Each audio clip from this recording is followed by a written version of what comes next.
Saya Debbie Rahmawati 2211007. Di sini saya akan memaparkan sebagai surveyor 1.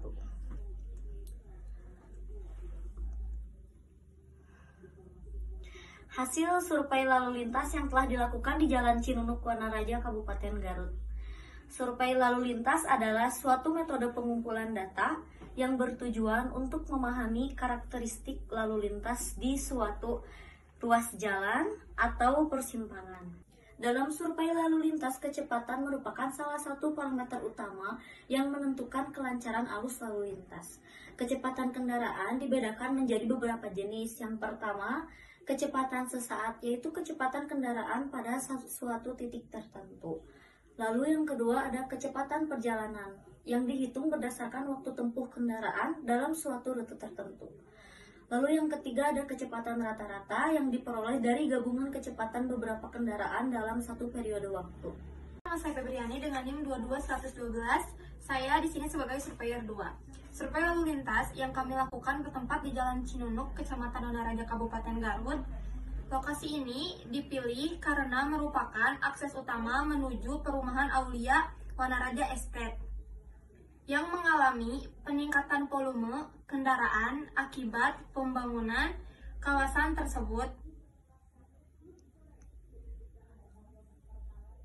Beberapa karakteristik utama Jalan Cinunuk yang perlu diperhatikan adalah 1. Panjang ruas jalan yang diteliti 200 meter, lebar jalan 5 meter, tipe jalan 2 jalur, tidak terbagi atau 22 UD.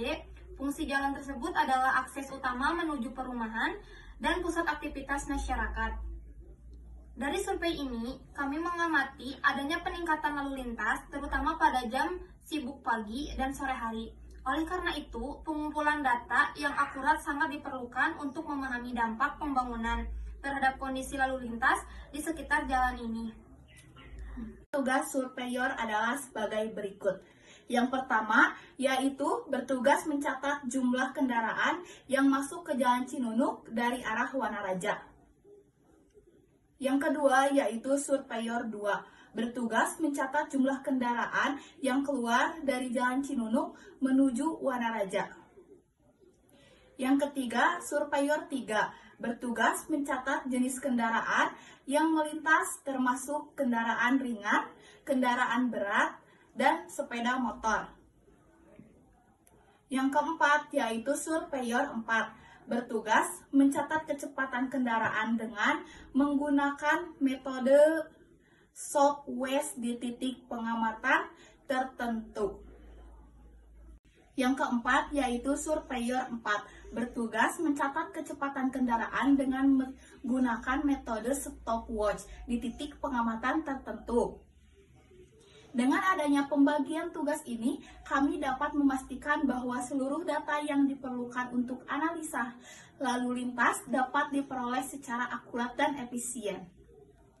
Dalam survei ini, kami menggunakan metode manual, yaitu pencatatan langsung di lapangan oleh para surveyor yang mengamati lalu lintas selama periode waktu tertentu.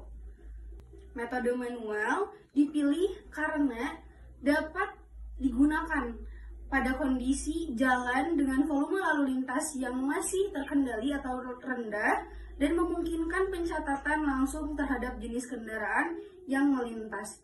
Yang ketiga, tidak memerlukan alat yang kompleks sehingga lebih efisien secara biaya. Lalu untuk mendukung pelaksanaan, beberapa alat yang digunakan dalam metode manual ini antara lain adalah stopwatch untuk mencatat kecepatan kendaraan dengan metode kecepatan sesaat.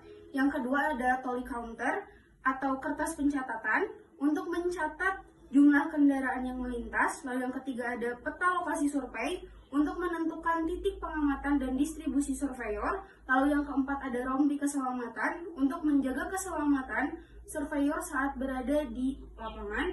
Lalu yang kelima ada kamera atau smartphone untuk mendokumentasikan kondisi lalu lintas di lokasi survei. Berdasarkan hasil pengamatan terhadap beberapa faktor yang mempengaruhi arus lalu lintas di Jalan Cinunuk, Wanaraja, faktor-faktor tersebut antara lain yang pertama yaitu peningkatan jumlah kendaraan akibat pembangunan perumahan. Dengan adanya Aulia Wanaraja Estate terjadi peningkatan jumlah kendaraan yang keluar masuk perumahan, terutama pada jam sibuk pagi dan sore hari.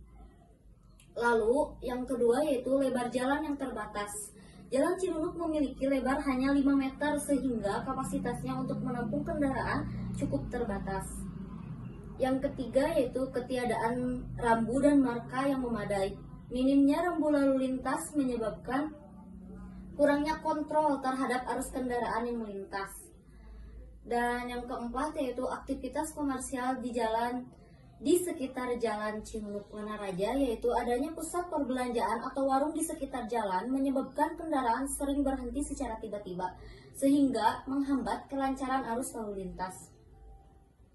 Dengan memahami faktor-faktor ini, maka diperlukan langkah-langkah perbaikan agar kondisi lalu lintas di Jalan Cinunuk tetap terkendali dan tidak menimbulkan kemacetan di masa mendatang. Dari hasil survei dan analisis yang telah dilakukan, dapat disimpulkan bahwa pembangunan perumahan di Jalan Cinunuk Wanaraja memberikan dampak terhadap kondisi lalu lintas di sekitarnya. Namun, dengan manajemen lalu lintas yang tepat, dampak negatif tersebut dapat diminimalkan. Beberapa rekomendasi yang dapat diterapkan antara lain adalah 1. Pelebaran jalan untuk meningkatkan kapasitas lalu lintas. 2. Pemasangan rambu dan marka jalan agar arus lalu lintas lebih teratur. 3. Pembuatan jalur khusus parkir untuk mengurangi kendaraan yang berhenti di badan jalan. 4. Pengaturan jam operasional kendaraan berat agar tidak mengganggu lalu lintas pada jam sibuk. Demikian pemaparan dari kami. Terima kasih.